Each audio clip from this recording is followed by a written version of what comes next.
Hello, and welcome to Tips for the Transition. I'm María Tomás-Keegan, your host. I have the awesome privilege of interviewing the co-authors of a new book called From Resilience to Brilliance.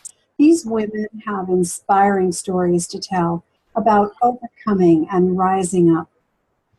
Today I'm talking with Paddy Rasmussen, and her story is called Getting Out of the Waiting Room. She lost her husband and then her father soon thereafter. Her plan A didn't work out as she envisioned. Her children were still at home and she was going back to school, and she had some tough choices to make. What was her plan B? Hello, Paddy. Welcome to Tips for the Transition. Hi, Maria. Hi, I'm so glad you're here. Tell us a bit about your story and what inspired you to co-author this book. Well, I went through the loss of my husband. He had been ill for a few months, and the doctors couldn't quite figure out what was going on with him.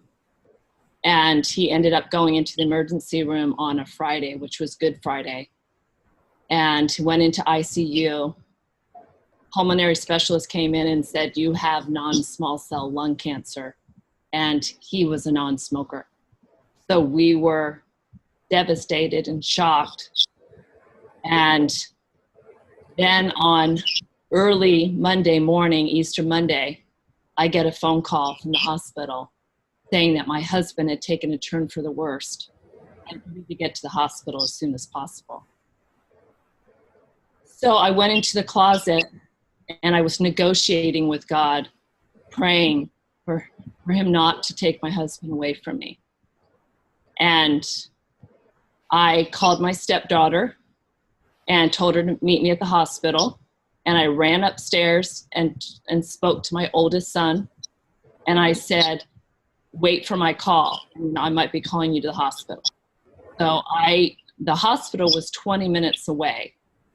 And by the time I had reached the hospital and I went up to the ICU floor, all the nurses were coming around me. And I said, "What's going on? Where's my husband?"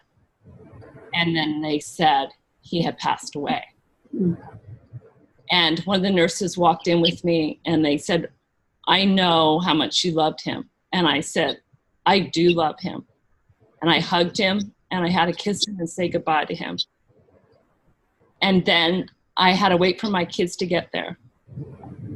And I had to tell my kids to say their final goodbye to their father. And I could feel his presence above us. He was looking down on us. And, you know, you never even imagine losing a husband, especially not in your 40s. I mean, that's just, there was really no anything leading up to except some, minor shortness of breath and swelling of the ankles. You never imagine or plan for someone getting cancer. Wow, you went through a lot. That in and of itself was a lot to go through. And then you told me that soon thereafter, in the same year, you lost your dad. Yes. I lost my husband of 16 years, my best friend, the father of my children, my partner, my lover, my confidant. And then I was just getting to the 3-month mark. I was just getting my head above water. And I found my dad went into the hospital. My 84-year-old father went into the hospital. And we found out that he was going to die and he only had 2 to 3 months to live. So I was relying on my father after the funeral. And as I was walking my father out after my husband's funeral, I said to my dad, "I really need you now.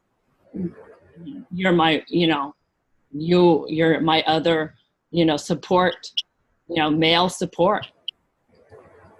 And he said, "Well, don't worry, I'm not going anywhere." Yeah. And then he did. And then he did. And then he did. Yeah. I have no explanation for that. It is, unfortunately, sometimes that's the way things happen for us. So I lost the two most important men in my life in the matter of 5 months of each other. Yeah. And 9 was the saddest year of my life. Yeah, I can imagine that. I can imagine that. Having lost 2 brothers within 5 months, I can imagine the loss and the grief you were feeling. Can you tell us quickly why you called your story in the book Getting Out of the Waiting Room? Well, the waiting room is a place where you're in limbo. You're not really living your new life. You're not fully engaging emotionally with your new life. Your old life doesn't exist anymore, but you're just coping with you're coping in the life that you have now. And you're just staying busy and you're kind of going through the motions of life, but you're not overcoming all your fears and taking calculated risks to fully engage in your new life again. Yeah. I ended up getting in the 2-week mark. Shortly after my husband had passed, I realized that I needed to accept his death because I looked back on how he had lived the last 3 months, and he couldn't do the things he wanted to do. And if you love someone as much as I love Jack, you would want them to live their life fully, and he wasn't able to do that. So I was able to accept his death within 2 weeks of his passing. And I was a little angry also because as you're going through your stages of grief, because I was left with a 12 and 14-year-old to raise on my own. So I became head of household, single parent, and had all the responsibilities. Yeah, and I want to get into those emotions more fully in our next segment, Paddy. Thank you so much for being so vulnerable and sharing that story with us.